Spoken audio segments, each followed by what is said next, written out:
Eagle, go. Ecom. Go pending final steps to cabin link check.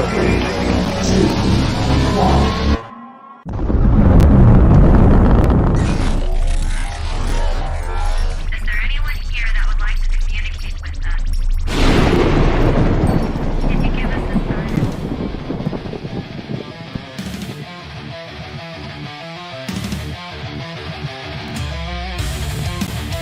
Welcome to the R.I.F.T Nation Network, the RNN, putting a slide in your glide and a dip in your hip.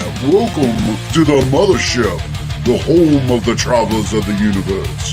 With shows throughout the week, you can find us at Instagram, Twitch, Facebook, YouTube, Spotify, and more. Everything you could want, everything you could need right here, right now. From the paranormal to the supernatural. From comedy to the spiritual. And now, your featured show. Shall we begin?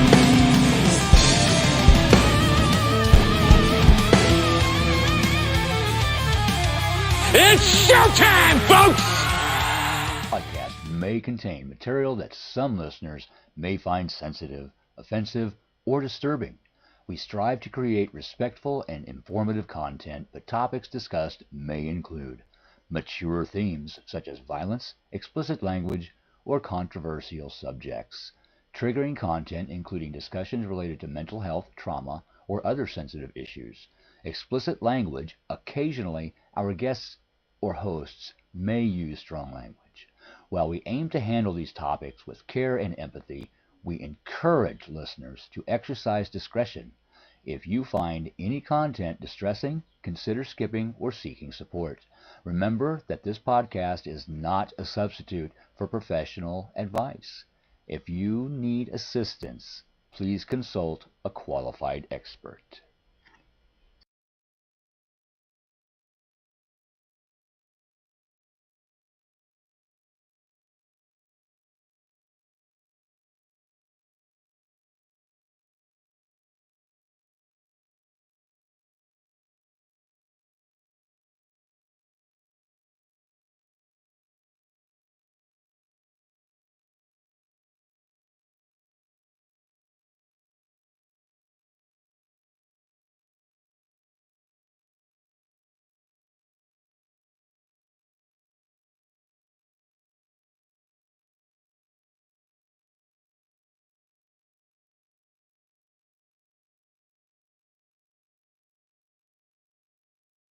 Hi.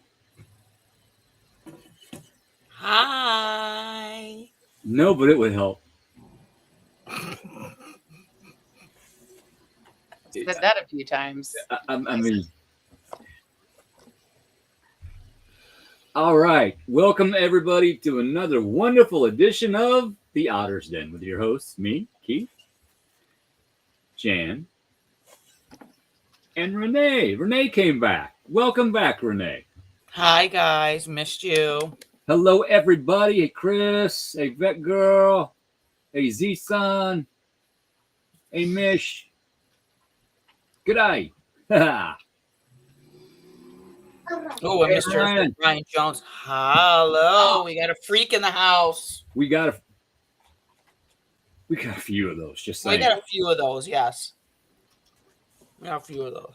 Yes, welcome back. We are here on this Monday evening with so much going on out there in this wide world. Yes. It is difficult to keep your energy where it needs to be, your sanity where it needs to be, and that's okay. Between the astrology, the Schumann resonance a couple days ago was at 71. Its normal is 7.83, and it was at 71. 71. Spikes. Add in your solar flares and everything going on in the country and the news, and it's amazing that any of us can keep our sanity, but we're doing it. We are doing it. How are we doing it? Not giving you. Doing it. We're doing our own homework. We're grounding. We're staying hydrated. We're supporting each other. That's how we're doing this.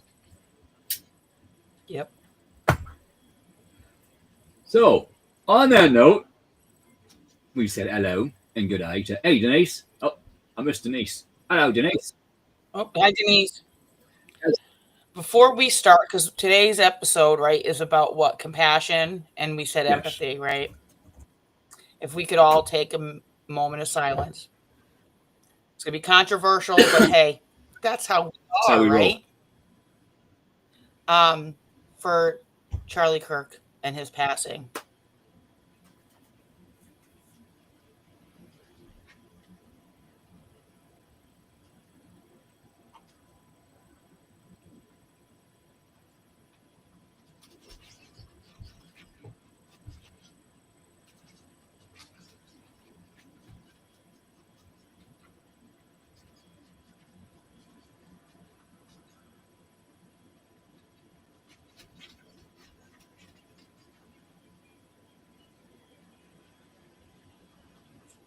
For all those that don't know what's going on, but if you have been under a rock, Some people.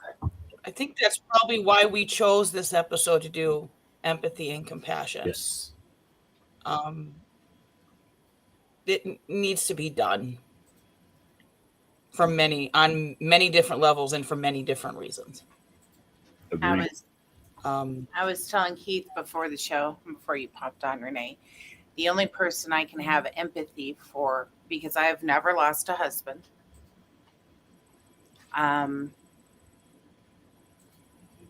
is for his mother, for Charlie's mother. I've lost my child. I know that pain, and that's where I can empathize. I can sympathize with Erica and the children and his father, because I'm not a father, so I don't know what it's like to be a man and lose your child. And I can have compassion for their situation. And those are three huge different things that people need to understand: is empathy, sympathy, and compassion. Yes. It's really, really big. Yeah. I don't expect everybody to know how I feel when it comes to my son. As, like I said, I don't know what it's like to lose my significant other. And I know what it's like for the children. I've lost my dad. Not in that way, but I can empathize the loss of a parent. And it's tragic. It's awful. It's horrible for those children. But and today I had a conversation with some people at work. We've let the dust settle for a couple days. You know who else needs to have some compassion and sympathy and empathy? Because there's another mother that possibly could lose her child. Yeah, not wrong. Depending upon what happens. And not only that, a lot of people forget when they glorify the one that did the deed and not the person that they should be glorifying, which is the victim. We'll just call it that. You have to also remember, after that's said and done, and whatever is going to play out is going to play out. Their family, they're always going to be looked at as, oh, that was your son. They are going to have a tough go too. And there may be more loss, because there was a report today that there are many other co-conspirators. Cash Patel Bongino came out with some information. Can't remember the name of the guy that reported it. Benny. Benny. But yeah, they got a hold of the guy's electronics, and it leads to a trail of people in Utah. So this is going to get big, I think. And we just need to concentrate on the fact that there was a major wrong done that didn't need to be done, and it was done for the wrong reasons. I'll say, in my opinion. but I'm Yep. pretty firm on my opinion. It's not an opinion. It was wrong. We have moral laws. We have moral standards. Yes. So I don't think it should be an opinion. It was wrong. Yeah. Any which way you look at it. There's no, oh well, this was right because da, da, da, da, da. No, no, it was wrong. It's not an opinion, it's a fact. And even if it went the other way and it was the Still other wrong. side's It's somewhat, wrong. you know, it's wrong. I'd still period. be talking against it. You know, Yeah, I don't agree with any type of violence like that. I'm not the nicest person in the world, but that's cruel. That is just cruel. It takes humanity down, and that, you know what? It may have taken us down for a split second, but the awakening that I've seen, the love I've seen, and not just here in the U.S., but everywhere. I have friends worldwide. Countries. Japan, Australia, England.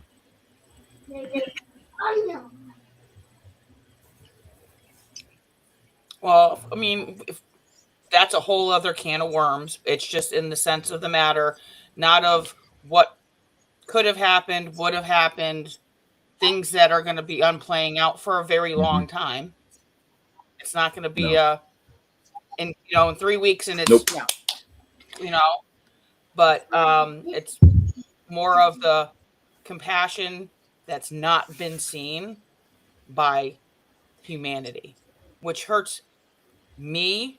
I'm sure it hurts anybody that's an empath. I feel it. To feel, I felt the loss when it happened, and I feel everybody coming together, and I feel their hatred, and then it all blends together, and it gets really confusing because I wake up in the morning and I don't want to move. I don't want to get out of bed because everything just hits as soon as you open your eyes, and I got to think to myself, is this mine?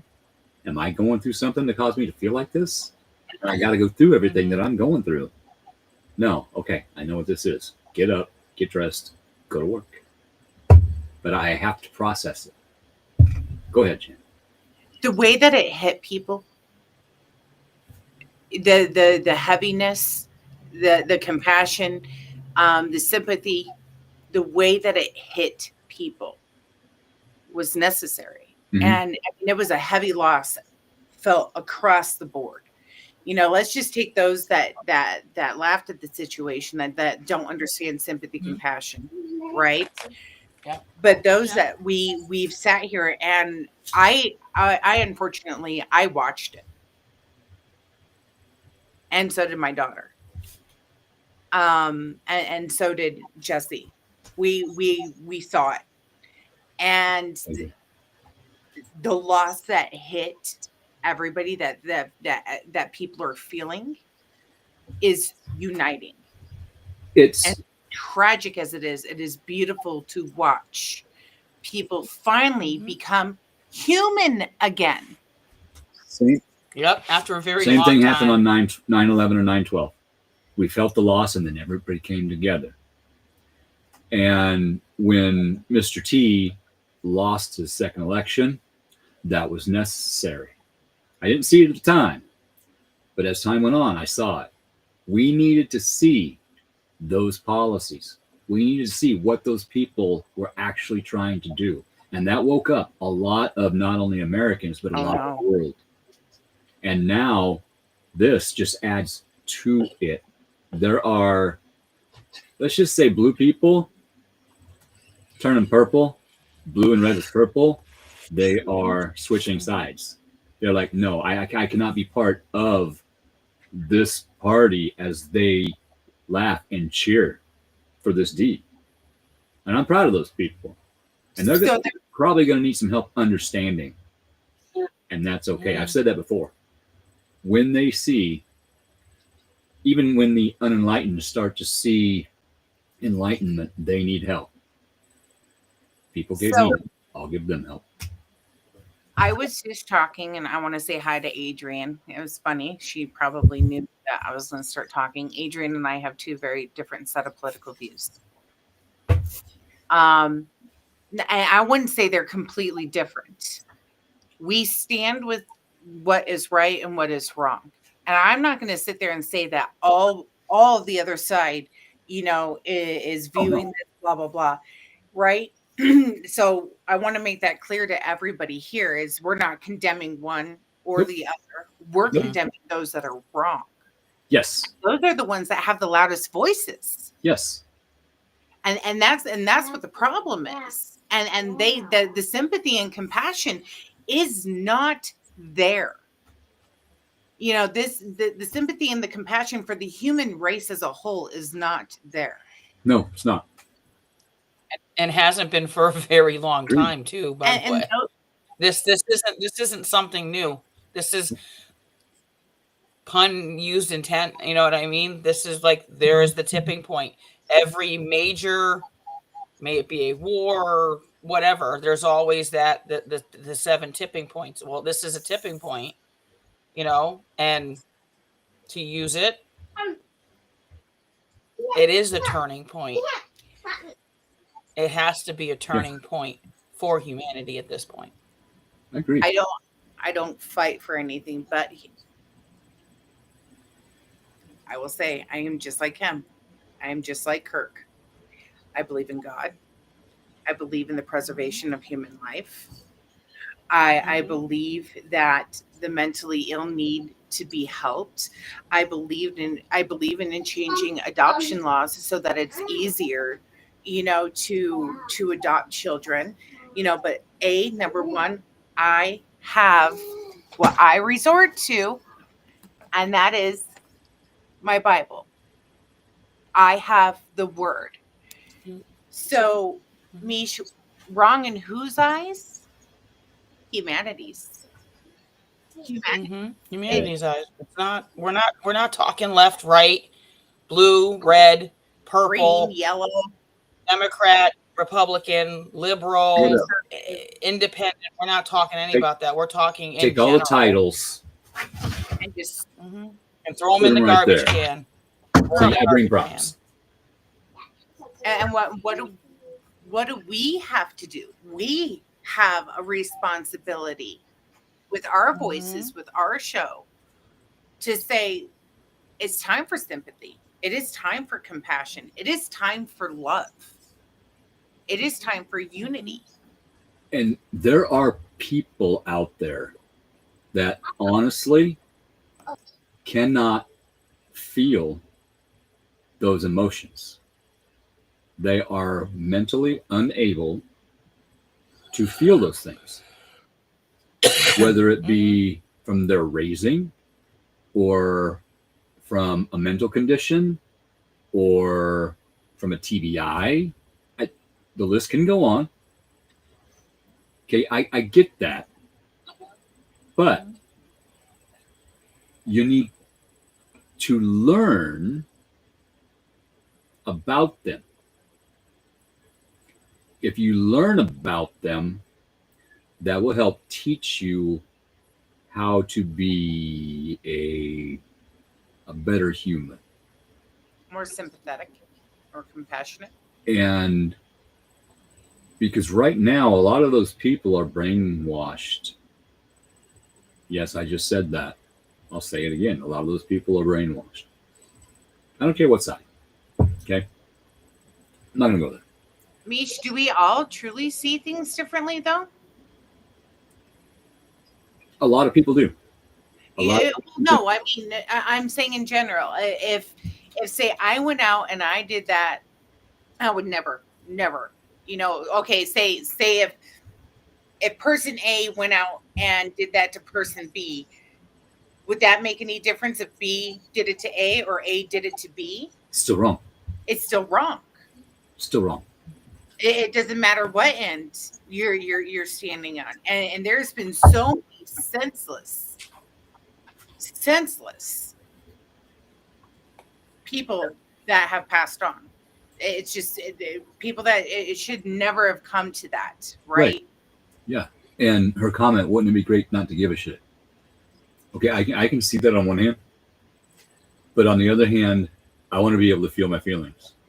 I want to be able to understand while I'm having those feelings so I can work through those feelings and heal from those feelings. If I just don't give up, I'm going to take whatever happened to me, I'm going to put it over here in the closet, and I'm not going to look at that for 5 years. And then all of a sudden, here it's going to come up right in my face again. I want to heal from it. I want to feel it. I want to feel it. Right. We don't, well, we kind of do have the complete story. We Time to get all the just, information out. sometimes certain things are necessary. Right. Okay, that I will say. I will say sometimes certain things are actually certain things are necessary. Not sometimes. And when those happen though, what are you going to do about it? How are you going to react? How are you going to go out and make a difference? How are you going to help prevent this? You know, so that's maybe the reason why. The reason we are seeing the reason. We absolutely are. And I didn't ask. I'm a religious person. I'm a very, very God-fearing driven person. And even when my son committed suicide, I didn't say, God, why? All right, God, I understand that this is the way that it needed to be. So when Charlie's assassination took place, I didn't say, God, why? I just went, oh, oof. I entrust in you. And I will see, we will ride this ride. So I guess I didn't ask why. I already knew why. Everything has a reason. And watching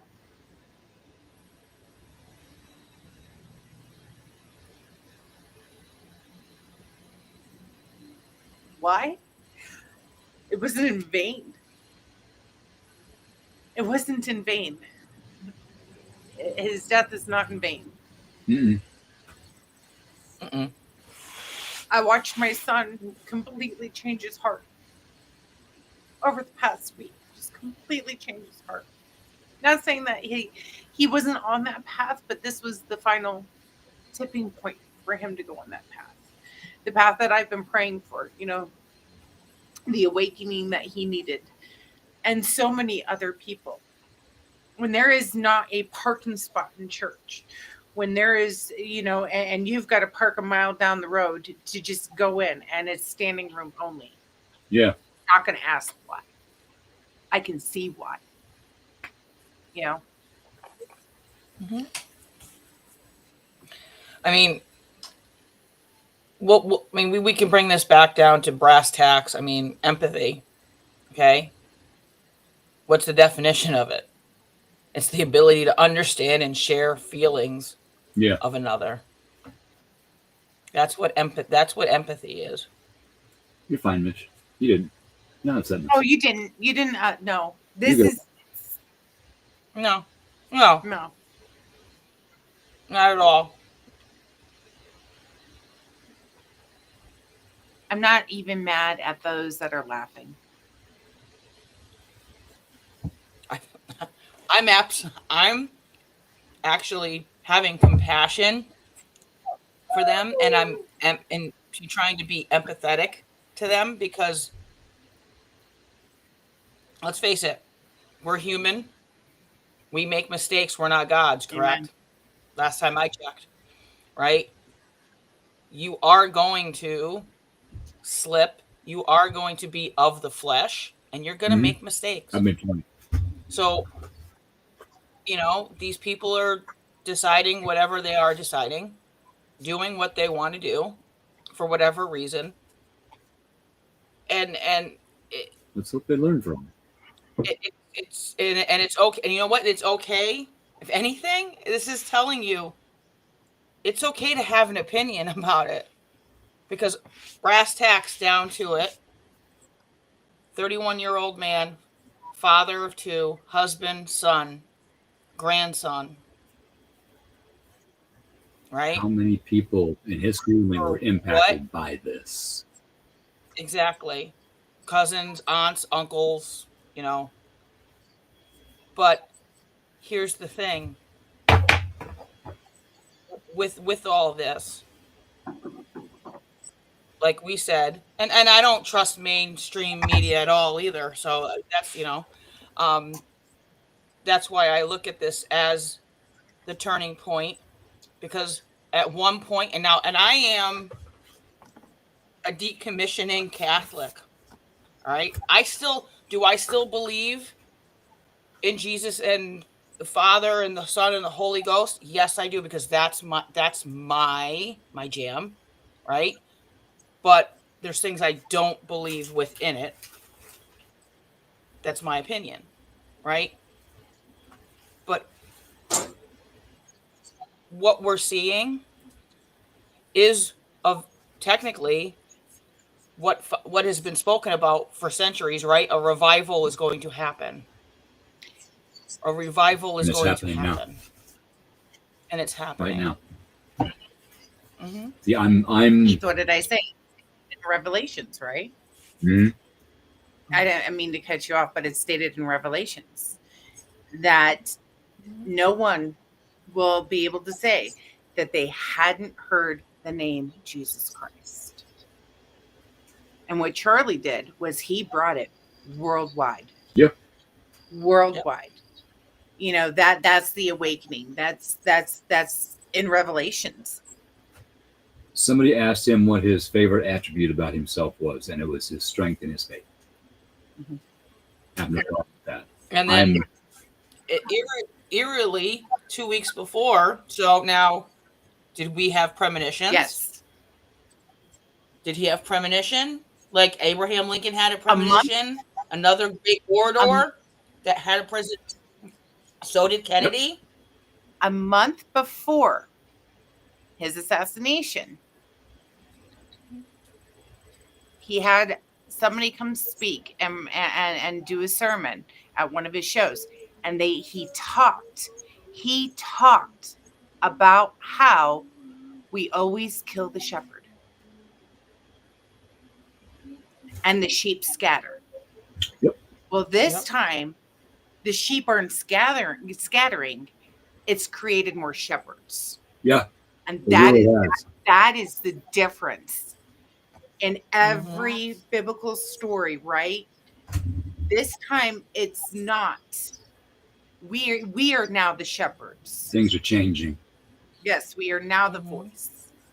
We now have a job. We now have a job to teach about empathy, sympathy, and compassion. Mm-hmm. Yep. And we a lot of times we do that. We do what we do by talking about our own lives a lot of the time. We make ourselves vulnerable to you, to us, to each other.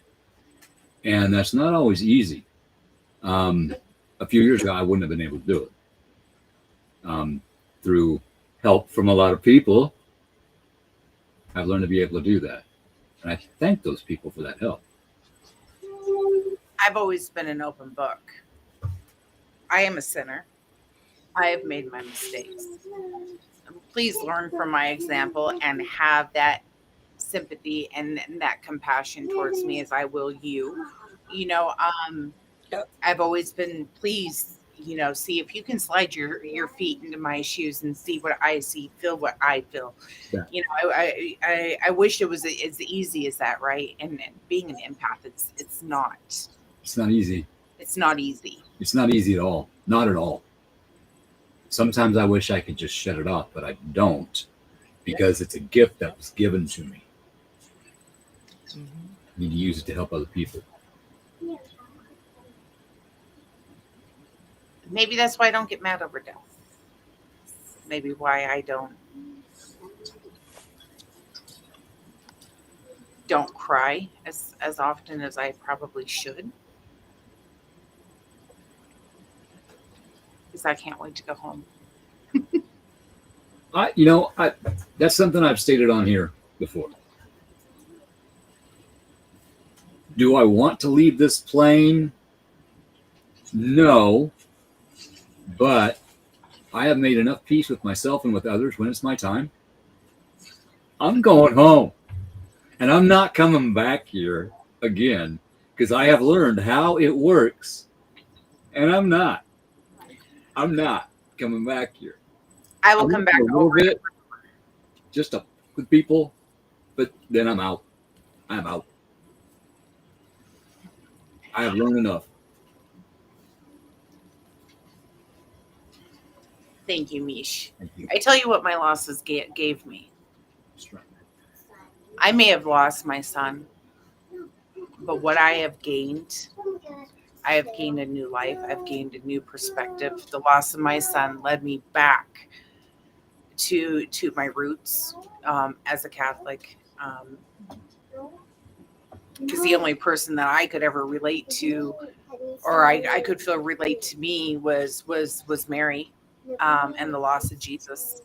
And I prayed to Mary over and over and over again. How did you do it?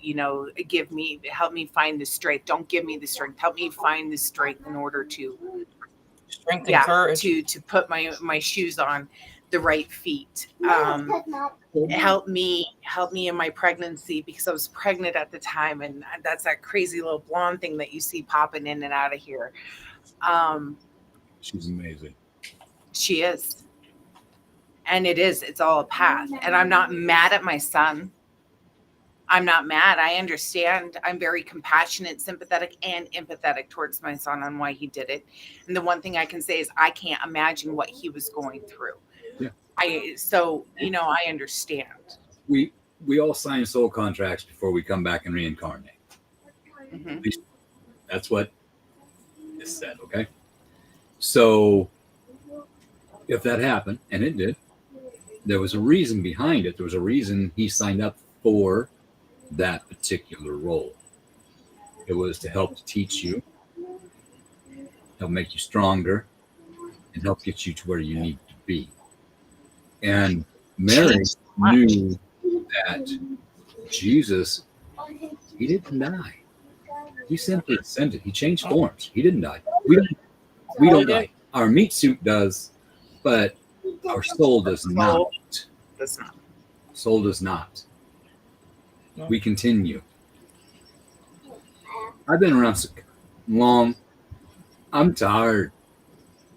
I need a vacation. Just saying. I am a servant, and I will continue to serve. And go ahead. And I've always said that. Everybody goes, "Oh, when I die, I don't want to come back." And I've always been, ever since I was little, no, I'm coming back. I want to come back. I want to come back, and I want to learn more. I want to come back. I want to serve more. I want to come back. I want to love more. I want to come back, and I want to do more. With every lifetime, Lord, please let me come back and let me serve you more. I've just always been that person. When they talked about the trumpets, I'm the person. I'm waiting for the trumpets, right? I want that battle. I don't know. I'm. We came back in this particular time. Okay. This is one of the hardest times to be living right now. With everything going on in astrology, we are seeing things that has never been recorded before. We don't know how it's going to turn out. We are going through repeat cycles. Like I can't remember everything. Joni's the astrologer, but we're next week we're going to be going through something that was going on at the beginning of the Civil War.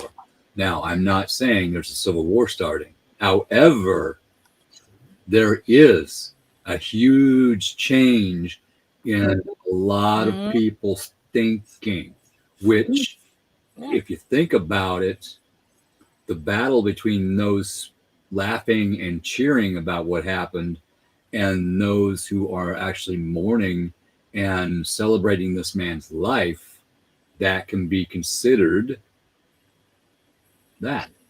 However, it's taking place in a different aspect. We're not taking up arms, fighting for our freedom.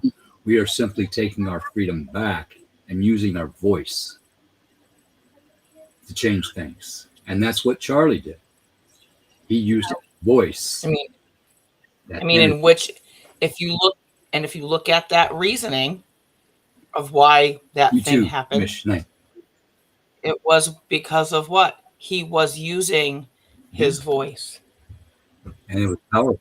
So trying to silence a voice. You know, he always said, you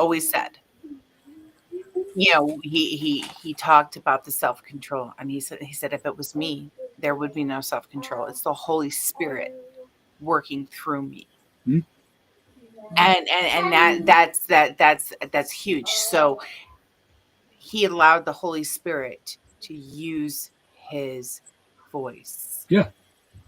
That's so beautiful. And he never raised it. No. He never belittled anybody. It was the same monotone throughout it. I don't know how this man did it. Not with everything thrown at him, the accusations, the name calling, the shaming, the threats, and he stayed. And that's why when he goes, when I'm gone, which was 2 weeks before he had an interview, and he goes, you know, what do you want to be remembered for? And he goes, standing strong in my faith and having courage. That's what he wanted to be remembered for. And to have that was insane to watch him. He knew who he was. Yeah. He knew his core, 100%. and he knew that nobody could rock that core value in him. There wasn't going to be anything that came at him that he'd go, No, he knew literally right from wrong and wrong from right. And another thing I loved about him was when he would go to college and he was debating these people, they would make the accusations and whatnot, and he would always come up with the perfect answer. He would let them finish speaking. He would not interrupt them. He would allow them to finish speaking, even though they kept interrupting him all the time. He would every time he would allow them to finish speaking. And he met with a perfect answer that was not derogatory towards the person, but was simply proving his faith and his point. Compassion. Yes. That was compassion and sympathy. If we need, again, because this is the teacher in me, so let's bring up compassion. So sympathetic pity and concern for the sufferings or misfortune of others. If something happens to one of you two, I feel it. I don't just feel bad for you. I feel it. That is compassion, and that is empathy. Physical empathy. There's spiritual empathy. There's all kinds of empathies, and I got a lot of them. But if something happens to a team member, I know something is not right somewhere. Sometimes I can pick it right up. Jan, how you doing? Renee, how you doing? What's up? I got this. Okay. And you two do the same towards me. Sometimes I got to put out feelers to the team. Hey, what's up? Everything good? Because sometimes it's more than one person at the same time. And because everyone is all connected, it's difficult to pinpoint. It's difficult to catch it. Yeah. I know, well, before a certain team member had her surgery, I knew when she wasn't feeling well. Not to say how I knew, but I knew. I'm like, girl, you good? No, I'm not. Like, yeah, I know. You know where I am. Yep, I know. It's until you experience it, it's almost kind of difficult to explain. I don't know. I had something else and it just went. And I know what I was going to say. Jan, you have your religion. Renee, you have your religion, your thoughts. Those may differ a little bit. When I was a kid, my parents went to the Presbyterian church. My dad was Lutheran. That was okay. to get this to happen, I'll go to your church. I quit going to church when I was probably 9. Mom would give me the money for the offering plate. I'd go down to Lechner's, buy candy bars and a pop, and I'd go to the park. Eventually, I figured out why. That has to do with all my paranormal issues and everything else, and that's not what this is about. But since then, I have learned enough that do I believe that Jesus Christ was a real man that walked this earth? Absolutely. He was a teacher. He was an enlightened master, and he taught us how to ascend. Okay? Because the light in us recognizes the light in all of Yes. you, which is the same. I have a lot of differing opinions about the quote God of the Bible. I'm not going to get into that a lot because I've done a lot of homework on that, and through different sects of history and their beliefs. I consider myself spiritual. I talk to spirit. When I go to the lake is my church. I talk to spirit. I have seen spirit. Meditating one night, talking to spirit, I saw spirit. And spirit was the most beautiful, white, swirling light that I have ever seen. That's how spirit chose to present himself to me. I've seen other visions of spirit. And to me, spirit is the light and the energy that created everything, the universe. I'm going to stop there because otherwise I'm going to delve into more stuff, and that's not the subject of tonight. So, but I am spiritual. I believe in spirit energy. I believe in Jesus. I know he was here. Spirit talked through him, just like spirit talks through you two, through me when I'm doing readings and tarot card readings and whatnot. That is spirit talking through us. And sometimes we learn things about ourselves. And when things like this happen, we learn about ourselves. Pay attention to how it makes you feel, what it makes you do, what it makes you say, how it makes you treat your neighbor. If maybe they don't think the same way as you. We have to pay attention to all of that so we can learn about others and learn about ourselves.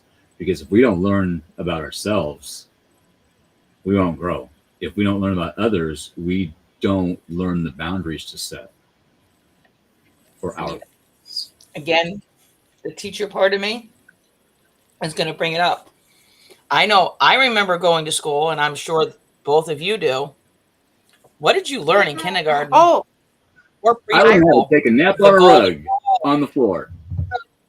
Well, there's that, but what if treat others as those that you would like to be treated, which is what? The golden rule. I was just about ready to say, I remember learning the golden rule right after, we'd say the Pledge of Allegiance, and then we turn around and we would say the golden rule, and then we would say kind things about each other. Happens in my classroom.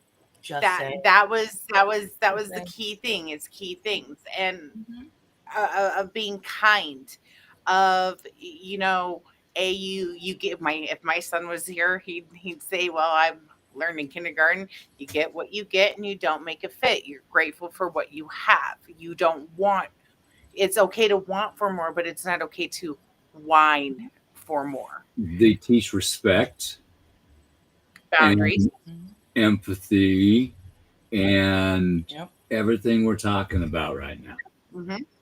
I mean, and here I've done empathy, I've done compassion. All right, so those that need sympathy, the feeling of pity and sorrow for someone else's misfortune, sympathy. That's the feeling that you get. Like, oh, I really sympathize with that person. Like, I'm really, like, for example, when Erica went on and made that speech, beautiful speech. I don't know how she did it other than that spirit was with her. Charlie was with her. I don't know how she got through that speech that she went on and she gave.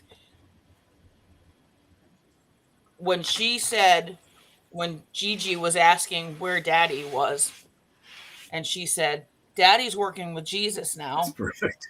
so he can afford your blueberry I budget. wanted the blueberry Because budget. I'm a mom, because I am a mom, I sympathize with that feeling. She goes, how do you tell a 4-year-old that daddy's not coming home anymore to read bedtime stories? Daddy's not coming home, or we're not going to be able to go out and see daddy anymore.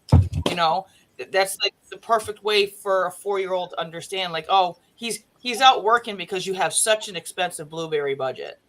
When she said that, the sympathy, I just like, as a mom, oh my God, I don't, okay, believe it or not, I do cry. I do. I literally lost it because that, to me, that was like the perfect way that she could understand that, okay, daddy's physical form isn't here, but daddy's out working. And that's Jesus. Not a lie. And it's not a lie, because he is. Because how I look at this, all of it, is he couldn't affect enough change in his physical form. He had to transcend. He had to transform into something bigger to get the message. And he needed, not to say like he needed help, but he needed a co-pilot. He needed somebody else to go with him. Take the wheel. What was his? She also mentioned, that he was making heaven crowded. That's what he wanted to do, was make heaven crowded. That. Yeah.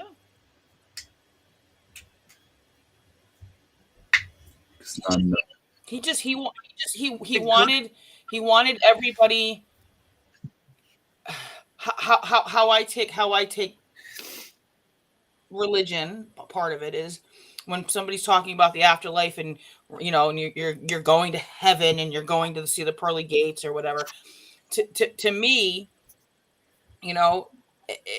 it's the big family reunion that we'll all get, because we'll all have that one like that. I like to call that one person, like, for me, it could be my grandfather, that one lighthouse that could not physically do it here anymore because of whatever reason, and needed to ascend. I know, and I know that's like the it word, ascend, ascension, all that stuff. But they needed to be higher so that they could do more for you, guide you, help you, and guide you in a different way. Because they like my son. I mean, this whole thing went down. I actually was like, how long did I have my grandfather for here on Earth, like in this earthly plane? And I said, I was like, oh, I had him for like was it like 35,000 hours? Because I did it by the hour, and I did it from my birthday to his death date. And I went, I mean, in 35,000 hours, that's a lot, but I'm going. But he needed to do more because he wasn't going to be here for me now. So that's when the ascension happened. My grandparents tried to teach me gardening. My grandmother tried to teach me herbs, herbal medicine. My grandpa tried to teach me how to woodwork. And I was too busy being a teenager. Which now, that's part of. I'm kicking myself in the tail, but yet they have guided me back towards those things, so I can learn about it myself. But yeah, I've kicked myself in quite a few times for not paying attention to what they were trying to teach me. They're trying to hand down their knowledge, which was handed down to them from their relatives and their past. And I screwed it up to go drinking with my friends.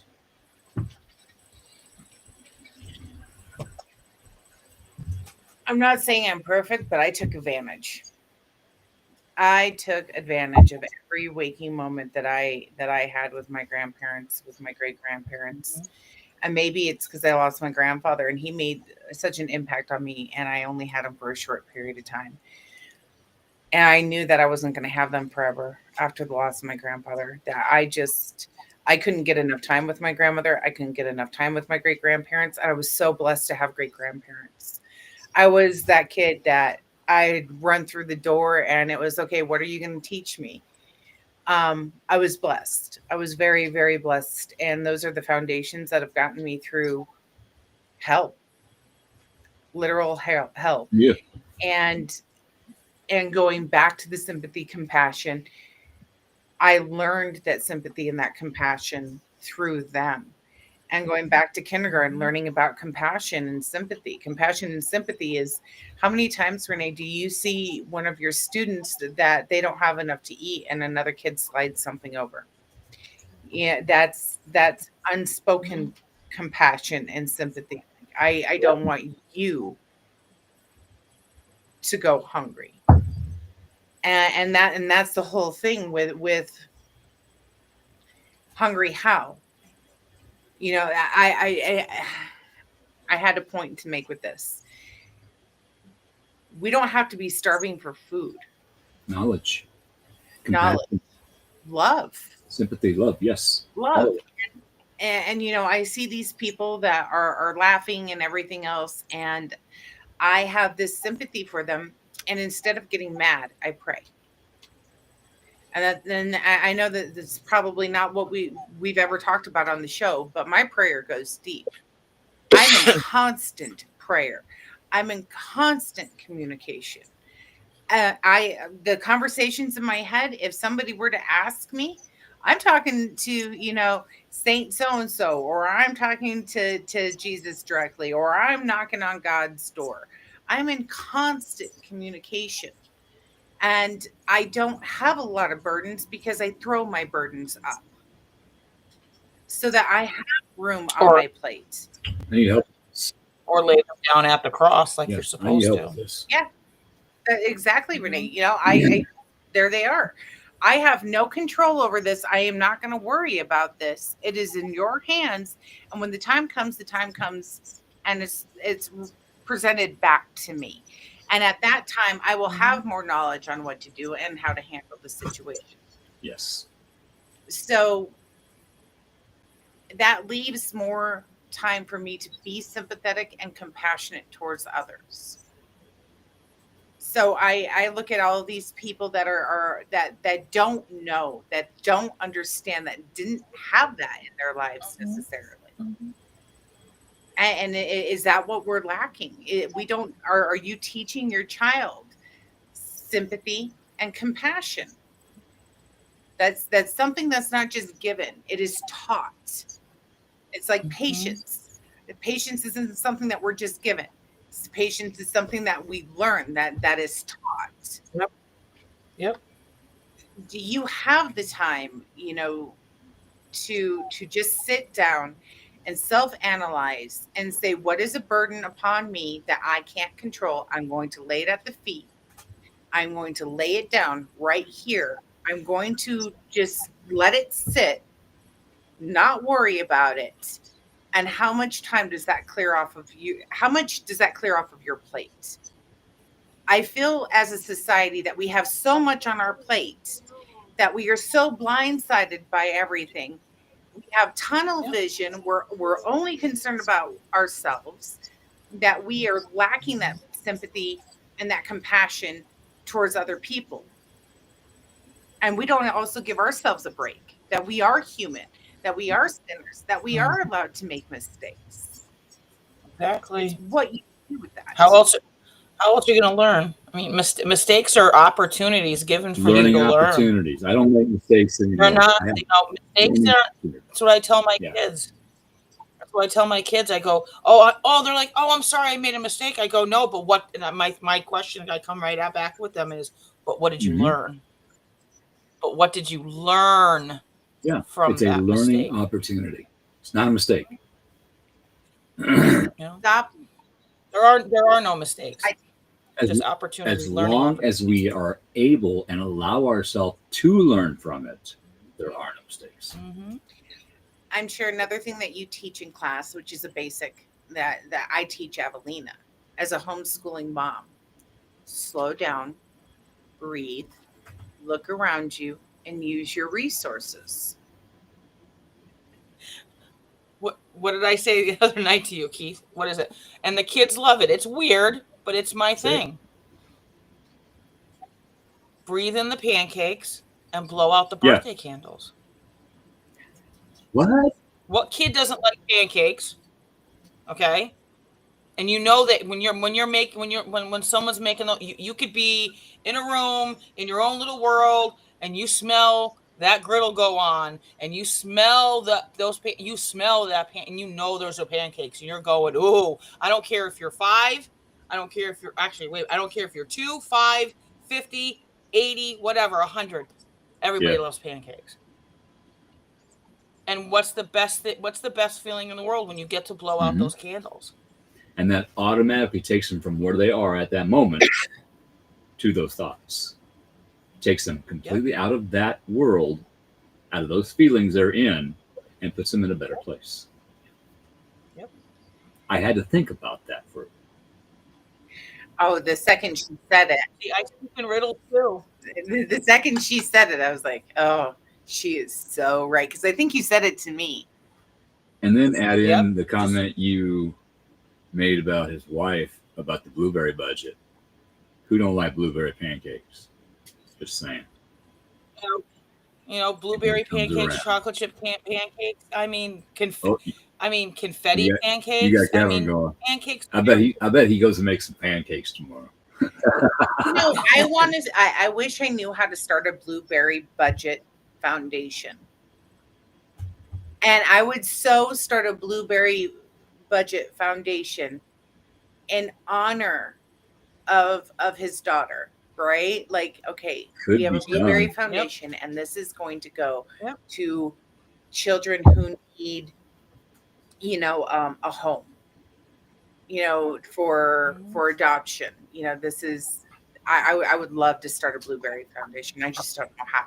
So if somebody would like to start a blueberry foundation in honor and donate that money to adoption agencies, to foster care children, to help them be placed in homes. Adoption is so expensive nowadays, just completely expensive. Hey, pumpkin spice it's the season. Well, now I'm gonna throw some witchy stuff in, because let's say, you are eating a spell. You are eating a protection spell. I'm just going to say that. Pumpkin spice. Look at everything that's in it. Mm-hmm. That's why people don't like pumpkin spice. I'm kind of sketchy about. I'm just saying. I'm not okay. Look at me. I am not a pumpkin spice girl, but I do know cumin, cinnamon, pumpkin. Go look up all the metaphysical properties of that, and it is a protection spell that you are actually consuming. It's actually healing and protecting every time you have a latte, a cappuccino, a frozen coffee, whatever. I got my goodness. You are pumpkin spice. Jesse, it's a protection spell. Mm-hmm. Jesse, before we left the store yesterday, bought me pumpkin spice donuts, and I was like, they're gonna go with my pumpkin spice coffee, my pumpkin spice creamer in the morning. See, so you're well protected. See, it's also comfort. Pumpkin is comfort. Bad girl, I've been summoned. Bad girl, come have coffee with me. I even got the sprinkles. I even have the whipper cream, as my daughter puts it. Whipper cream? Yeah, whipper cream. That is cute. That's what I tell everybody when everybody's walking around, like, you're protected, and they're like, what are you talking about? I go, just look it up. Just look it up. Somebody's excited. So. One point I want to hit on real quick. There are naturally people out there, and a lot of times I'm one of these people. The quote conspiracy theorists, okay? who are trying to pick everything apart. It's a false flag. Blah blah blah. Okay. Normally, I have certain feelings on those, and I'm not getting those feelings here. But I do see the points you are putting out. But we also need to understand that AI is so sophisticated right now that the afternoon that it happened, somebody can jump on their computer, have AI write a book about it. They did. How many popped up after 4 or that? 5. And the man's body was there still was a warm. glitch on Amazon where it put the wrong date. Can I prove that? No, I can't.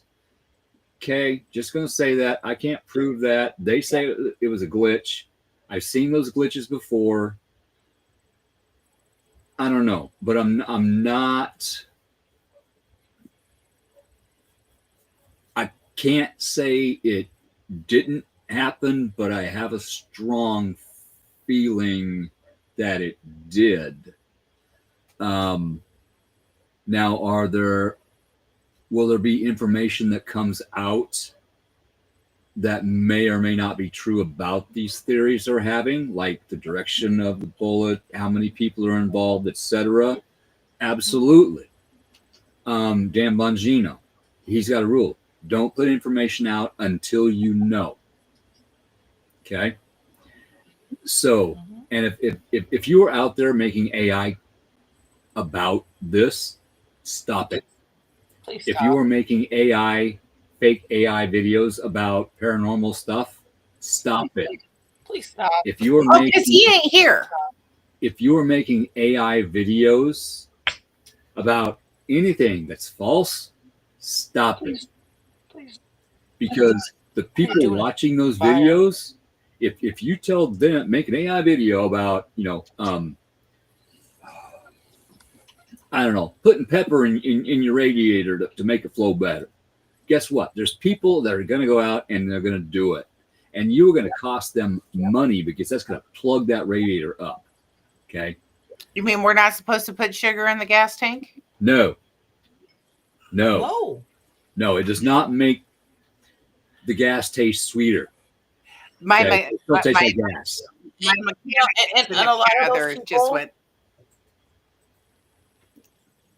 And to piggyback off that faked AI generated, I mean, and we live in this world where Facebook, Twitter, Instagram, YouTube, likes, Rumble, likes, likes equal money, equal dollar signs, subscriptions equal likes, equal dollar signs. And a lot of people just do this as another source of income. I've got nothing wrong with that. But when you're putting out falsehoods, which is fine, but know that what you put out will influence someone. That's why they call these people influencers.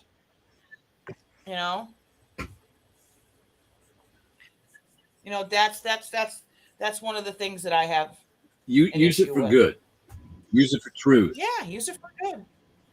Don't use it to falsify things. I almost got caught a few times by AI videos, but I started listening to the voice patterns. Okay, that's not actually how that person talks. AI can mimic my voice. I'm thinking about taking a copyright out or something on my voice so nobody steals my voice. The human out of everything. Yeah, but if you listen very carefully, you can tell the difference. If you watch very carefully, you can tell the difference. Now, have I seen some very funny AI videos? Hillbilly Star Trek the other day? Absolutely. I laughed. Don't get me started on Sasquatch. Oh, Sasquatch! Oh my god, that is. And the AI babies talking about, how are you? Like, how was your first day on the planet? And it's that's hilarious. That's great. Baby that's Joe great. Rogan. It's hilarious. It is. God, yes. I have a problem with that kind of stuff. But they're repeating the actual words that these people said about truth and our history and our past. They're just making fun. Sorry, Jesse just wanted me to tell everybody, don't believe AI. You don't change summer air to winter air in your tires. Yes. Thank you. So is that like blinker fluid He's in my too? head. That's what I was Blinker trying to fluid? think of. That's Hey, Hi, Sarah, how you doing? That's Sarah just had a birthday. yeah, that goes right up there with blinker oil fluid, or no, blinker fluid. Go in and get some blinker fluid for your car too. Muffler bearings. If your muffler's making a loud noise, the bearing's going out. Change your muffler bearings. And ladies and gentlemen, boys and girls, there is no such thing as a board stretcher. Okay, just saying. What? That's so heartbreaking. That is so heartbreaking.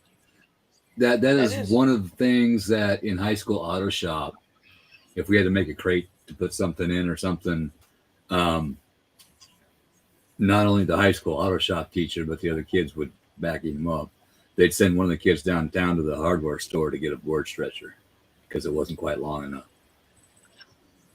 But it also taught that person that there's no such thing as a board stretcher. You need to think before you act. Oh, my ex-husband will tell you, the blinker fluid was always the number one go-to in the military. Send them down to supply. Yep. Or actual elbow grease. I come home every night with elbow grease. In fact, I think I might have missed a little bit. Yep, missed a little bit there too.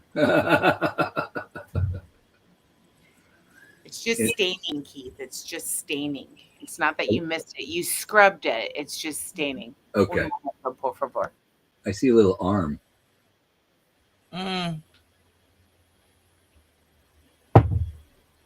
Oh. Here, hang on. See if I can get him. She's happy to be home. So on a different subject, I know we're talking about sympathy and compassion. Let me tell you, I got to go to Tombstone. Wood magnet. I'm not going to where my mind's going on that. I'm not gonna. I may be smiling. Honey, I may be almost how laughing dare my you? ass off. Not going there. How dare you tell everybody my nickname? We have a sign at the Quick Lube here. We have pumpkin spice motor oil. You know what? I am not surprised they haven't done something like that yet either. I am. I'm not being truthful. Can I get some pumpkin spice diesel? That way when I rev it and I blow my cloud out, it smells really good.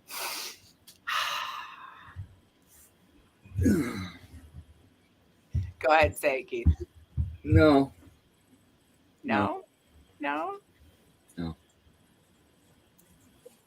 Okay, I'm wondering if somebody eats a lot of pumpkin spice and they fart and it smells like pumpkin spice, does it make them hungry for pumpkin spice again?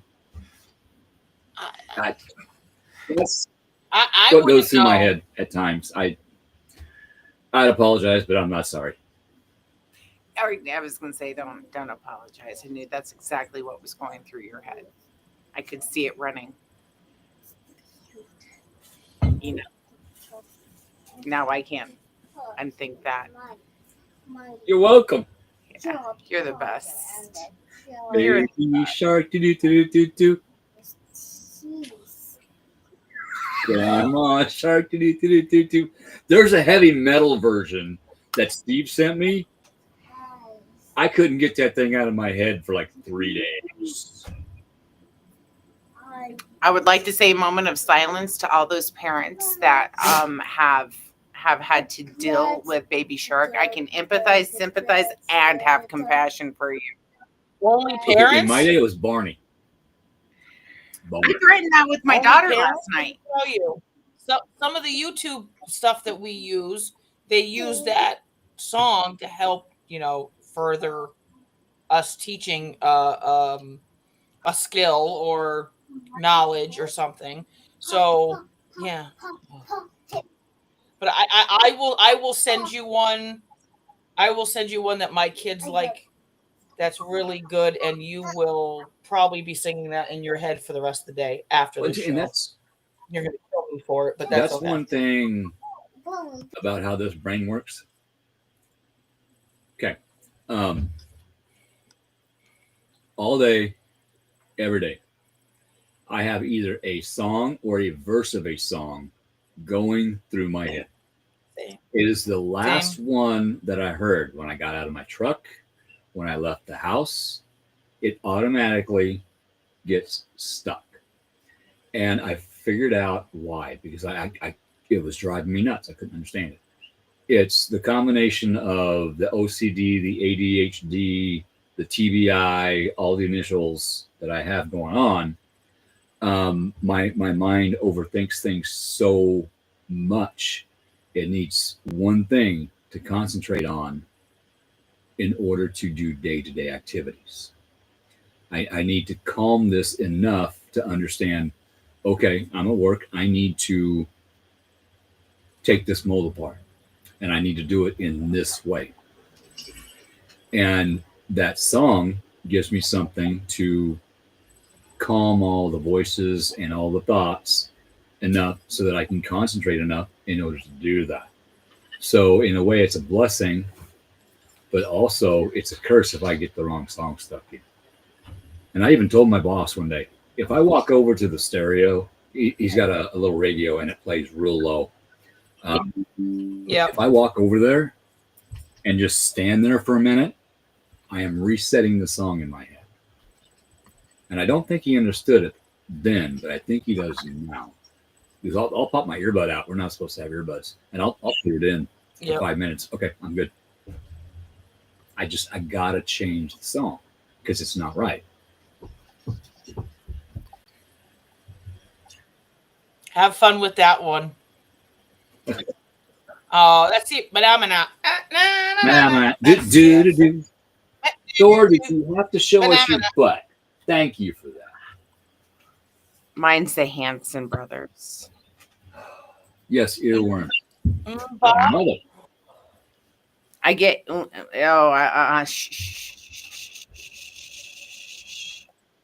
That's all right. I sent you guys one in the chat that my class, we listen to this. Have fun with this one. On the phone? Yep. Just get afterwards. Just listen to it. You're gonna die. Girl, is that gonna keep me up all night? Kind of like the clam. I will rephrase. Is that going to keep me awake all night? No.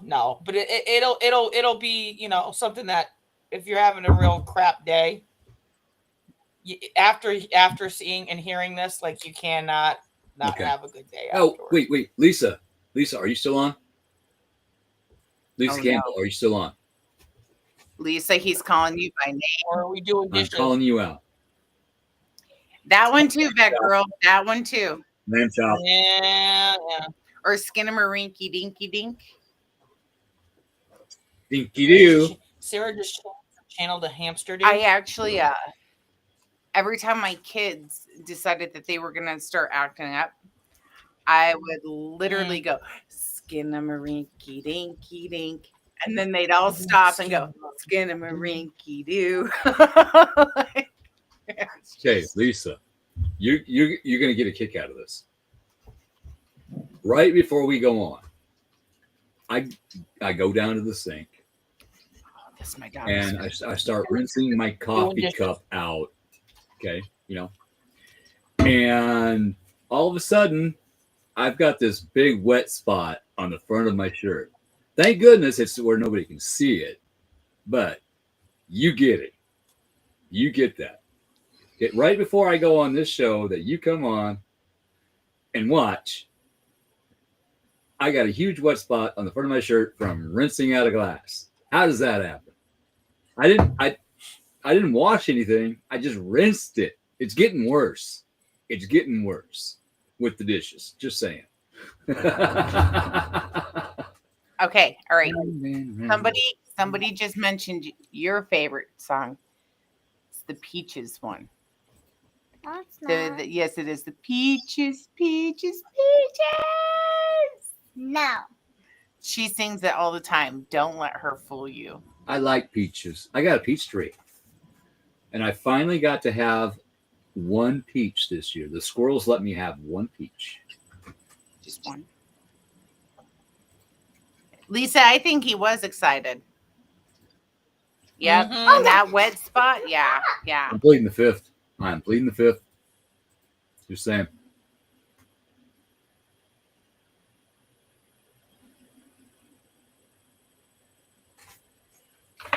So does anybody have any questions in the audience about the subject for this evening? I know we kind of got off track, but Yeah. About sympathy, empathy, compassion. I haven't heard about that one.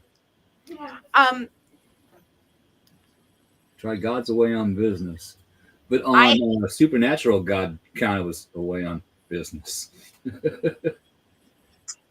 He was just butthurt over his sister. Not wrong. So on supernatural.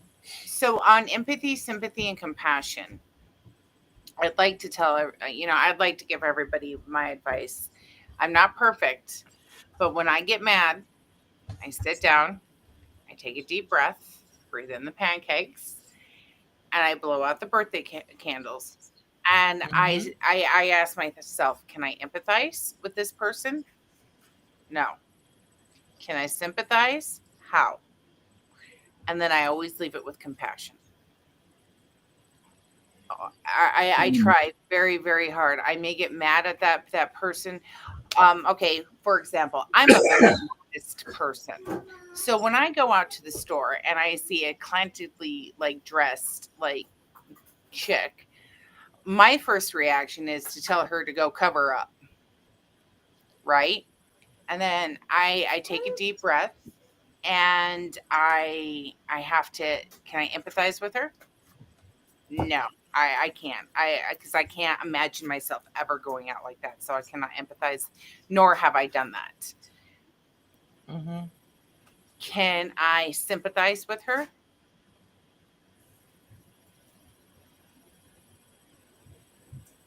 Have I needed attention from other people in the past? Right. Or I always, has she been taught different? Because I tell my daughter all the time, you ain't going out like that. I don't care. No way, I get you. What did that person go through in their life to lead them to today? Sympathy cannot be, no.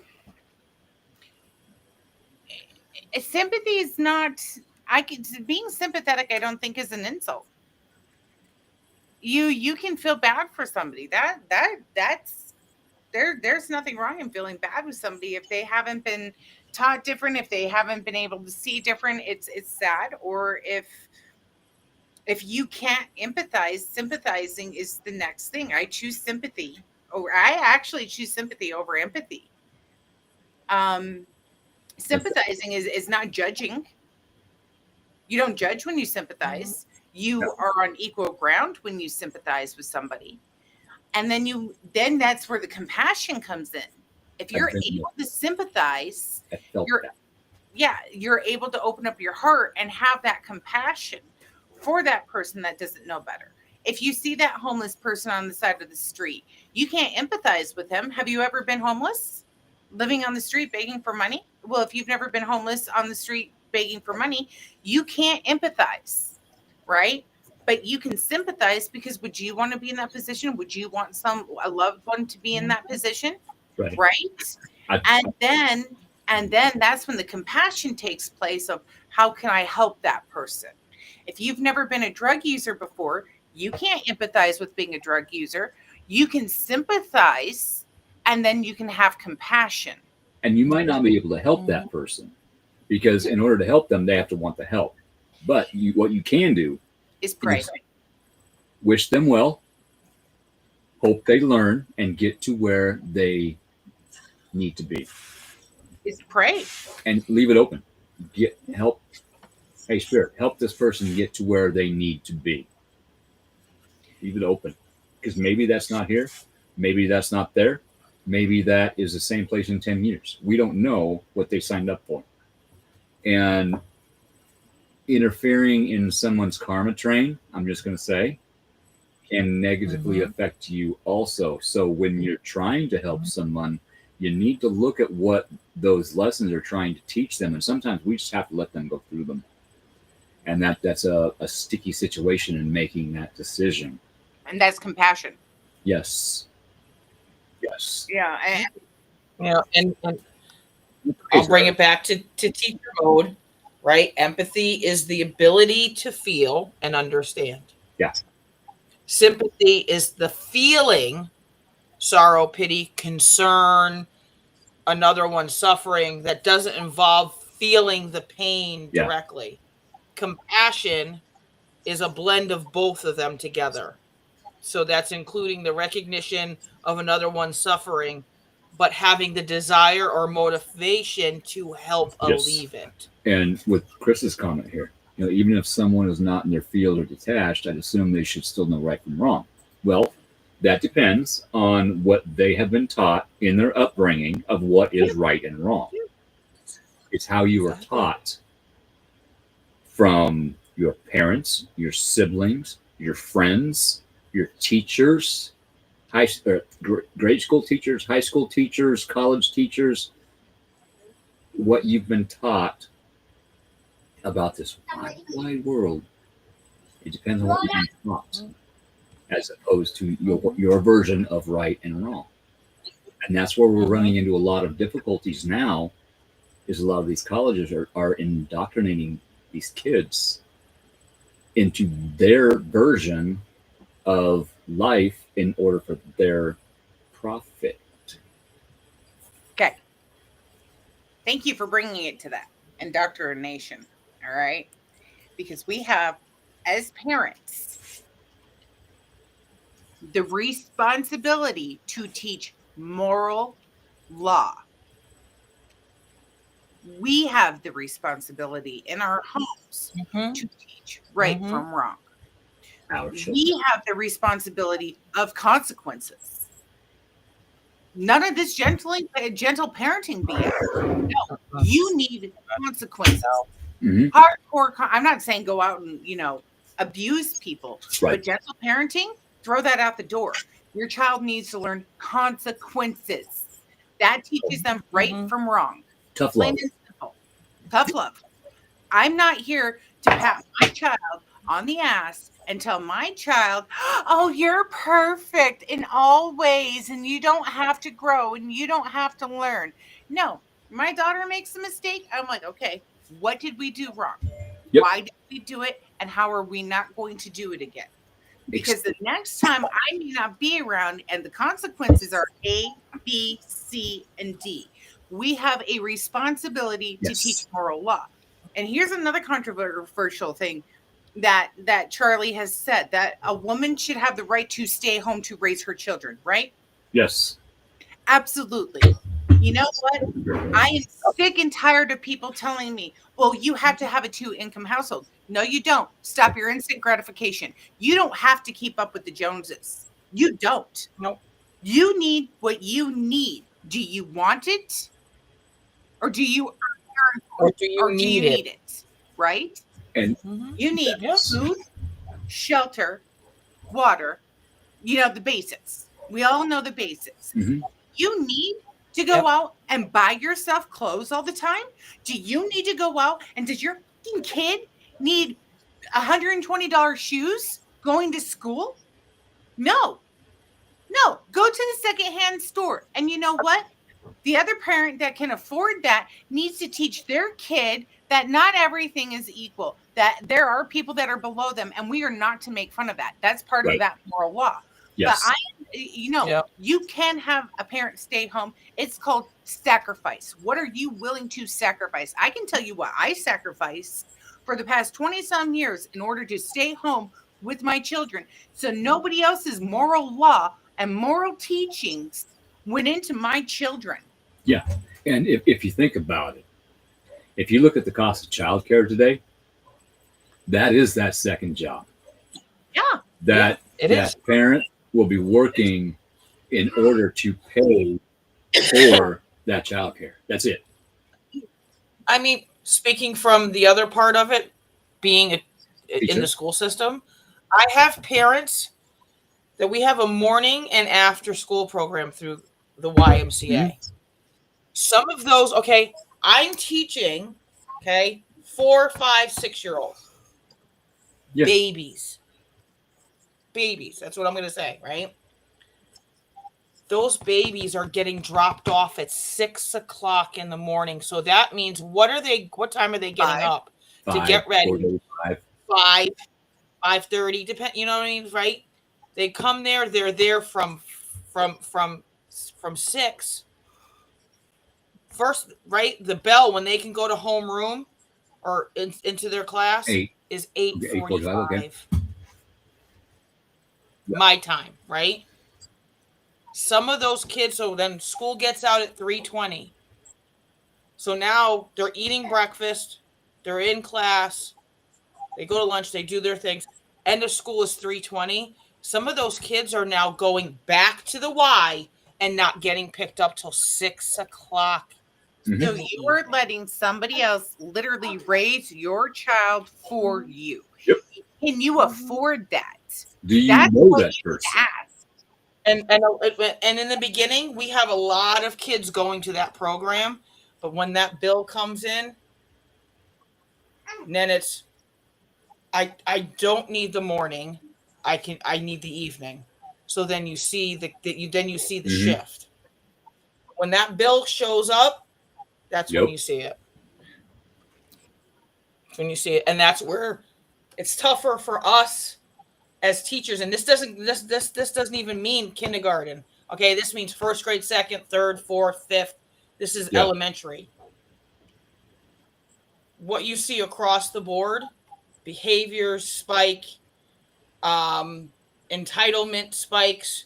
We've got issues. We've got kids falling asleep. We've got kids not eating enough. We've got, there's a multitude of things that happen. Like me, when I had my son, it was also in 2008. That's when the big boom happened once before. That's, the housing market just took a plunge. I got laid off just literally 2 weeks before I had my son. My father looked at Kelly and said, she's staying home and she's got her unemployment and I will match what she's getting so she can stay home. I stayed home until my son was 6 years old and I sent him to kindergarten.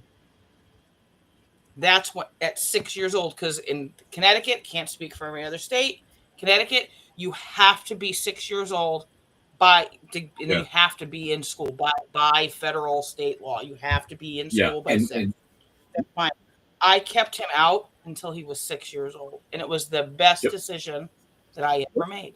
And then I went to work 2 years after that. One thing we need to look at too is so many jobs out there have went to 12-hour days. If you're a single parent and you work a 12-hour day, that's a bitch. Just saying. This is where we need family. These companies need to make exceptions for these people. Okay, you need to work 8 to 5. Okay, here you go. We can get you to do this in this time frame. Not mandatory. If you want to work here, this is what you're doing. Because people can't do that. Some people cannot honestly do that. They can't. But one more thing, but I have seen, because now what is in the school system is called, and I hate this term, I really do, because it makes zero sense, these COVID babies. Okay? They were born during COVID. By the time they're in school now, COVID was done and over beforehand. Are they built different? Yes. Okay? But I can speak, and I've seen the change. So I don't know if it's the turning point, right? The pivot has happened. I have 15 kids.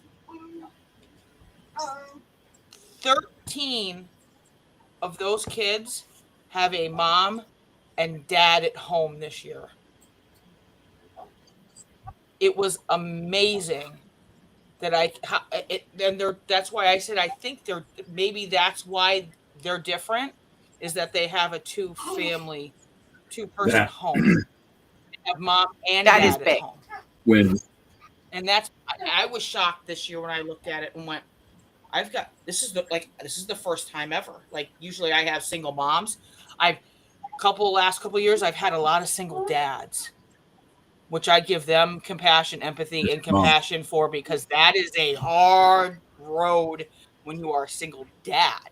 I mean, it's hard when you're a single mom, but single dads are few and far between. That's why I always give you credit, Keith, because you were a single I was dad. literally Mr. Mom for many years, and somehow I pulled it off, and my kids turned out good. I thank you for all the help you gave me with that. But when I was a kid, mom and dad got divorced. All of a sudden, dad was gone, and mom was working 2 jobs, and it was just me and my sisters. And then they moved out, and it was just me. I'd get myself up in the morning, make myself breakfast, walk to school, walk home, do my homework. Then mom would, come home, and then she'd go to bed, and I'd put myself in bed. And we are what they call latchkey kids. Gen X. Oh, yeah. Gen X? Oh, yeah. You know what Gen X had, though? The fear of your parent. That. Mom could take her flip-flop off and throw it 2 stories up the stairs and hit you in the back of the head, and that like a boomerang, come back, and she'd catch that son bitch and put that back on her foot and say, "Don't you do that again." I am a Gen X parent. I'm a Gen X kid. All right. And I'm a Gen X parent. I raised my kids. Same. I just, no, I couldn't. And I couldn't do it. Yeah. I couldn't be that soft parent. I mean, I had too many boys. Don't touch that. I had boys. I had to make them men. Was that hot? I mean, this might get whatever, get some ruffle feathers. I don't care. I'm just a Gen X mom trying not to raise a liberal. That's what I'm trying my hardest. I agree. I didn't want my kids to be influenced by anybody but themselves. I wanted my kids to have respect for mom and dad. And I'm a divorced person, and I will give my ex-husband credit. My ex-husband did the best he could, and he was the same way. We were on the same path with a lot of things. We just went maybe a different way around it. I have exceptional kids, and I'm not saying that just because they're my kids. My oldest is a leader. He's not a follower. I am going to lead my family. I want to be the best I can. I'm going to be hardworking. And now he's raising his children with God. He's doing the best he can as a single father. And that is amazing. I am so proud of him. Same.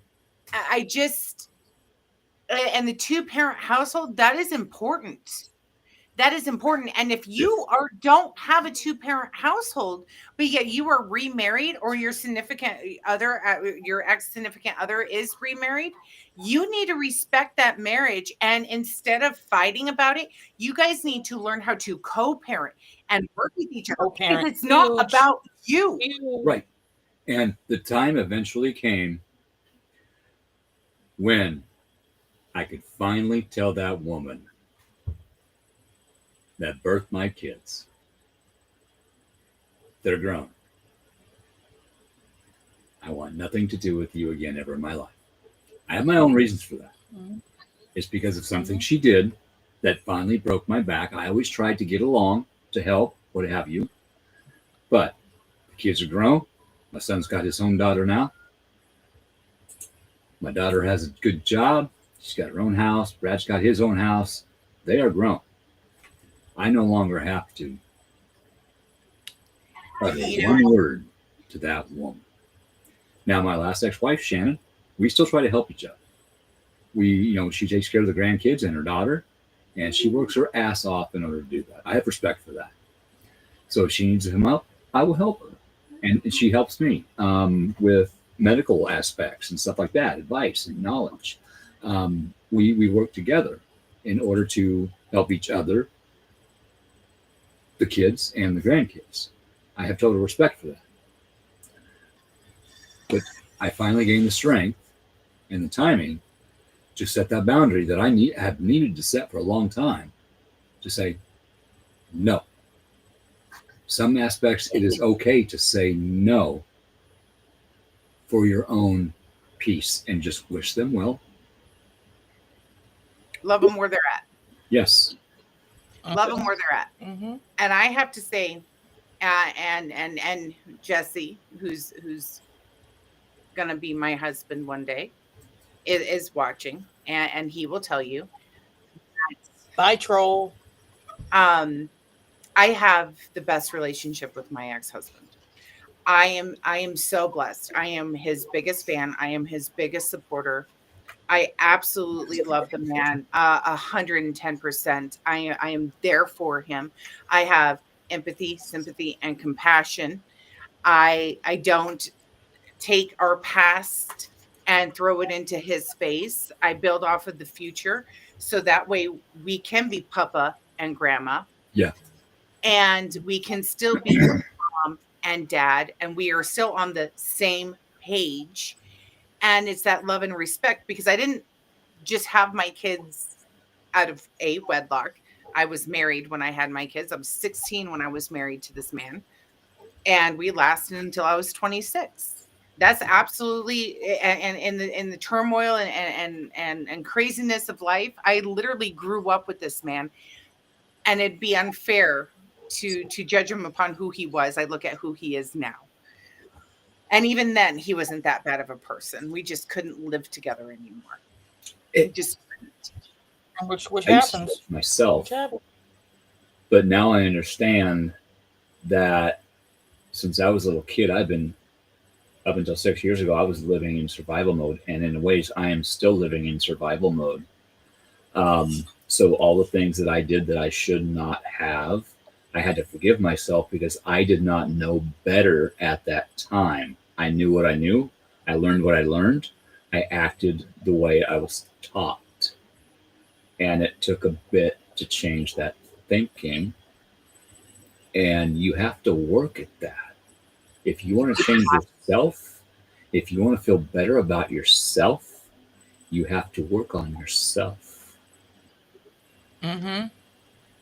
My relationship with my ex-husband, I mean, my kids may not have come from a mom and dad home where we were both there, but they still had mom and dad. We still were one. We worked together as one. Yeah. And there's something to be said that when my son killed himself, the only person I wanted standing next to me was his father. I understand that. You know, that's the only person in the world that was going to understand at that moment the impact and the loss. And off of that, did I blame him? No, I did not blame him. Did he blame me? He did not blame me. We just looked at each other and we looked for that love, because we created our children out of love and compassion, and we wanted these children. They were prayed for. So it wasn't, like, oh, well, I just got pregnant and I don't know who the dad is or anything else like that. And yes, that happens. I'm a product of it. But the 2-parent household is something we need to get back to. Whether you're with your ex or not with your ex, you still need to be a one working unit. You need to still have the same guidelines, the same layout, the same parenting plan. Yes. You have to have the same parenting path. Co-parenting. Co-parenting. Teaching communication. Teaching communication teaches what? Compassion, empathy, and sympathy. Yes. It teaches that you are not the most important person in the world. And I am sick of that in today's society of my daughter's not the world revolves around me and only me, because I am the only thing I am the best matters. parent. I am the best one. You need to love me more. I suck at parenting, but I have eternal love for my children. And because of my children, I will continue to grow as a person. It doesn't matter if the oldest is 26 and the youngest is 7. I am going to do the best that I can. And you know what? 13 kids between all of it. And I love every single one of those kids individually. And I push them to success the best way that I can, whether it be tough, soft love, whatever they need in that moment. Yes. And that's what this world is lacking. That the world is lacking true parenting of children. Because can you imagine if we had the parents of the 50s? Each generation, it gets worse. The parenting skills gets worse each generation. That in each generation. So let's do the 50s. Their parents' bullshit became their bullshit.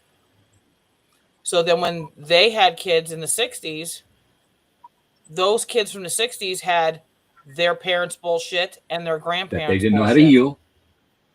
That they didn't know anything about and didn't know, right? Then you got the I'm a product of the 70s. I'm a 70s baby. I had my mothers, my mothers, my grandfathers, my great grandfathers, and my great parents. And it just keeps on That's a lot of family karma. BS. And it just gets That karma comes up through us. And it just comes down. Like where my son, come hell or high water, I worked so hard on myself because I did not want him to have any of it. The first thing. This boy sent from every single ancestor up there because I've done the hard work. I did the heavy lifting. I picked up and put shit down and said, okay, Mom, I'm this way with this thing because Mom had issues. Why did Mom have issues? Mom lost her mom at 5. So she didn't have mom. So she didn't know how to mother all that well. And she was young. So other people had to step in and help her. Comes back to family. We talk about, your family needs to be a strong base. I am so grateful that my kids know that they can pick up the phone and no matter what, I'm going to be mom, because parenting doesn't stop at the age of 18. I'm sorry. People that do that, it drives me nuts. I hate to tell people that parenting is terminal. It's terminal. You will be the day you your birth certificate, it doesn't walk away. At 18 years old, your birth certificate, you pull out and it says mother, father, it's still there. Just because you turn 18 doesn't mean your job stops. You're done. When you're 80 and your kid is 50 or 60 or 70, whatever, well, you know what I mean? You're still that child's parent, no matter what, good, bad, or indifferent. And that's and the broken homes create such chaotic environments. Yeah. Broken homes create broken children, which create more broken homes. And it doesn't have to be that way. Just because the home's broken doesn't mean you need to rock that foundation. That's the most frustrating part. Just because the marriage didn't work out doesn't mean you tear down the home, but the foundation should still be there. One of the best things you might be able to do if you are in an unstable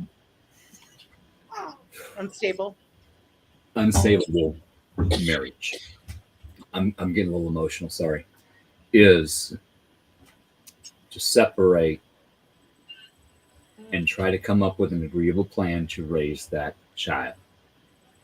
Because when that child, ask me how I know, sees you screaming and arguing, throwing things, pushing each other, that becomes their normal. So you may think you're trying to stay with that person for the benefit of that child, so they have. Doesn't always work like that. No. You cause more trauma than you need to. You got to look at your situation. You got to pan it out. And some people don't have an option. Some people are literally stuck where they are because they don't have anywhere to go, the finances, the safety that they need, they don't have it. What if you're in that situation? You need to pick one trusted friend, just one, and you need to make a game plan on how to escape that situation. You slip them a little money here. Can you put this in an account for me? No situation. Plans.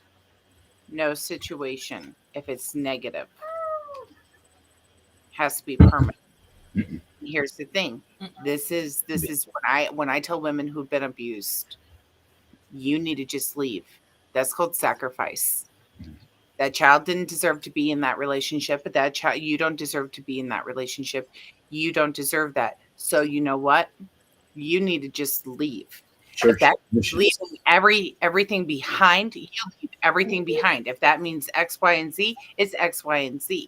You fight for those children who didn't ask to be here, and you fight for yourself, because that's going to teach them more, right? Yeah. If you're in that bad and a negative situation. And then you just need to sacrifice. Sacrifice. It takes sacrificing. Mm-hmm. That's. Do you really like that couch in the living room? Do you really think that you cannot live without that couch? Do you have to have that couch? When I die, am I taking it with me? No, it's a couch. No. You know what? You can get one at the Goodwill for $10. Do you need Is a it pretty? couch? No. Do you But need a it's couch? someplace to stay. Do you need a couch? I mean, and there's organizations that are put in place, you know, that now go either way, because men can be abused too. We've learned that men can have, you know, be abused in a relationship as much as a woman, right? So either or, we're not picking sides. We're not saying anything's one better than the other. Been on both At sides, all. both are wrong. But there, you know, but it takes that courage, right, for that somebody to step up and leave. But that person that may have that one confidant that has empathy, sympathy, and compassion to help them Yes. get up out of that situation. If it's a ride, or if it's a cover story, or it's standing in the gap for that person so that they can leave. Yeah. You know, there's Don't go back. those three big things. Like, that's a lot for me. I always look at somebody, and I'm the good judge of character, really good judge of character. That's like a lot of people. My whole life of, like, Renee may not have her shit together all the time, but you know what? But Renee can sit there, and Renee, because I listen and I watch and I absorb the information that I get, you know, and those are like sympathy, empathy, and compassion. How you treat yourself and or others helps me judge if I'm going to stay around for you for a week or a season, or I'm going to stay for this earthly bound forever. I want to touch on Jan's comment for just a second. Don't go back. Love that. Mm-hmm. Because been there, done that. I went back to my first ex time after time after time. Why? For the kids. And for me, so I didn't have to be alone. Getting out of that situation, it was different. It scared me. So what did I do? Run back to the chaos, because the chaos was my normal. And the red flags were safe. Get uncomfortable. Because that's what you The red flags were my normal growing up. I didn't realize they were red flags. I do now. Thank God. But you got to have the courage. If you walk, don't go back. There's a reason why you left. And if you go back, you're going to find that reason out again. And then you'll have to find the courage and the help to leave again. And sometimes if you even get the ability to, that's the sad I've part. lost people that I cared very much about because they had something better to look forward to, and they ran back to their normal, their chaos. And that's okay. I pray you find your strength to get out of that situation someday.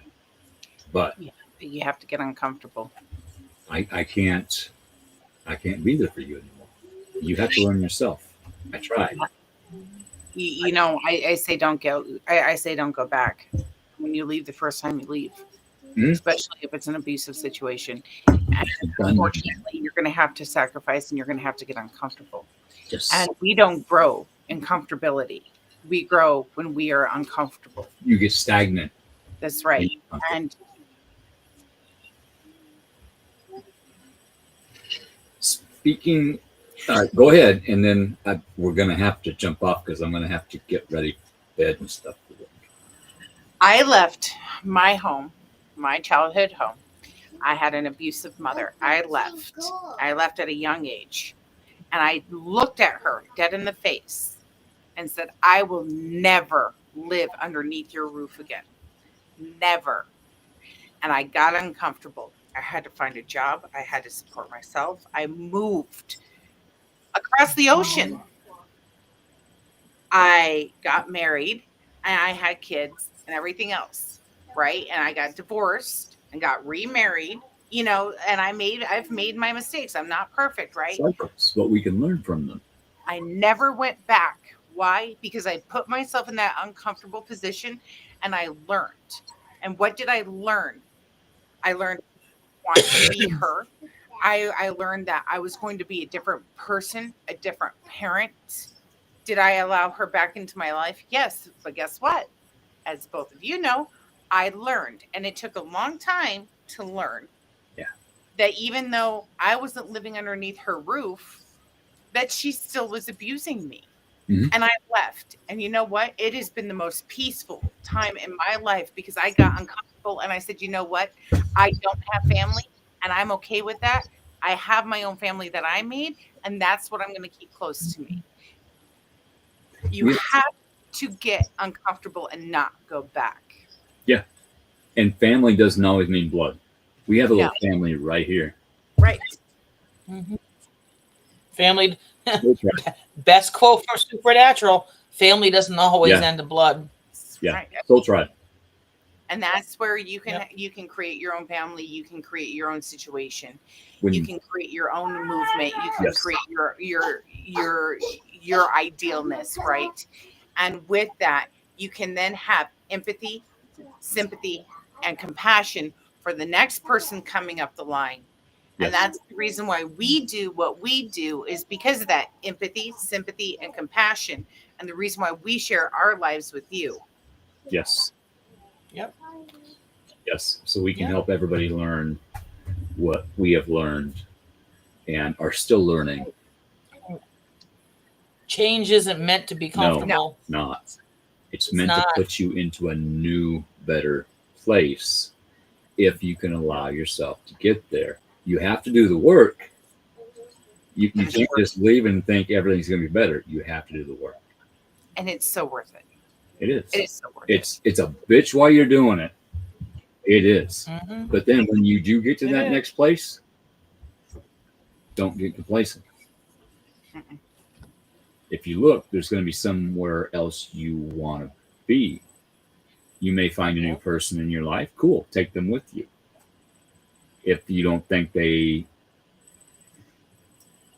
can go with you, you might have to make a sacrifice in order to get you where you want to be.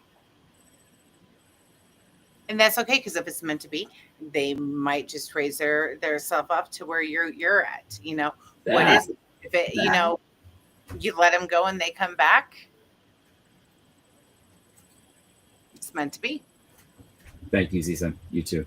And speaking of that, I don't want to because I could probably sit here for another 3 hours talking. But duty calls in the morning. So what? What? Renee heard me. Duty? Duty calls. Got duty! You said duty. I said duty. Okay. I am going to do one quick shameless plug before we hop on. Oh, yeah. I already voted. Thank you. Yep. Same. I'm going to put a link in here for everyone that's watching and will watch in the future. I am in a contest called the Faces of Horror. It is a fundraiser for the Starlight Children's Foundation. It's an awesome group. They raise money for kids every year, and they are raising a lot. If I win, I get to go and do a photo shoot for Rue Magazine with Kane Hodder and a couple other people. And I get $13,000, which would help me tremendously with my health issues and finishing my home. But that's not the only reason. Another reason is, like I said, it raises money for these kids. So if you could vote for me every day, you can vote every 24 hours. It would be so appreciated. And once you verify, it takes literally less than 30 seconds a day to vote. Boom, boom, boom, boom, boom, you're done. You can probably get it done in 10 seconds.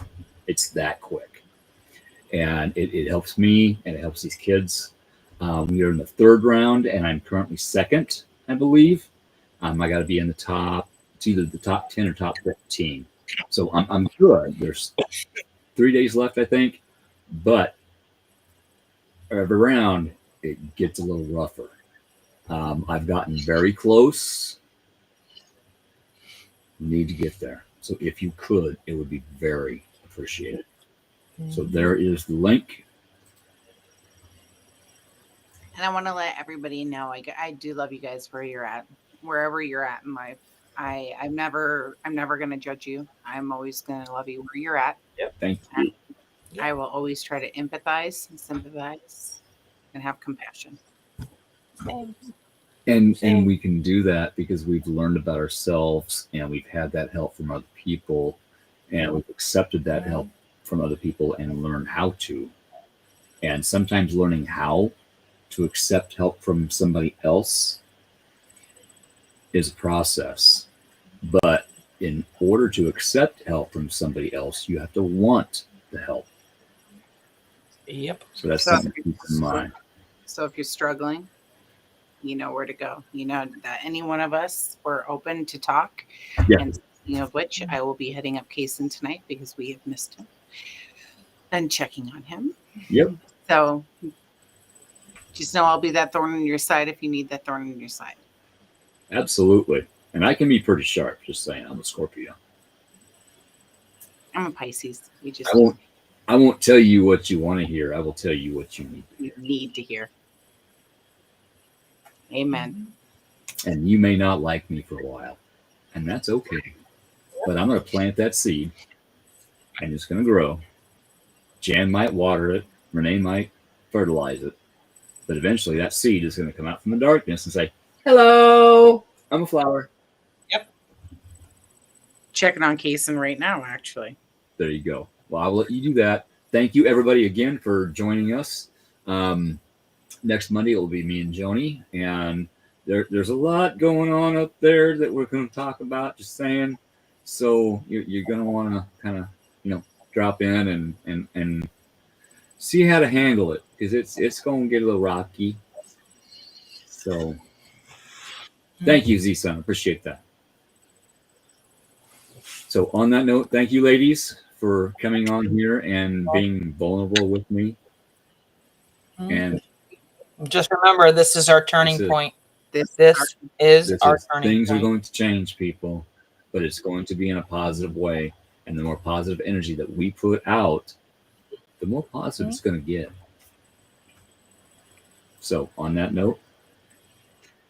Night. Night.